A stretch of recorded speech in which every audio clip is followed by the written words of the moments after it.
Może ostatni raz.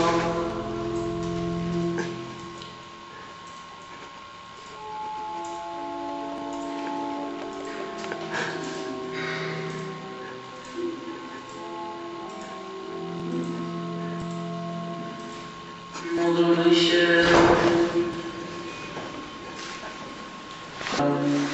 abyśmy mogli się radować pełnią Twojej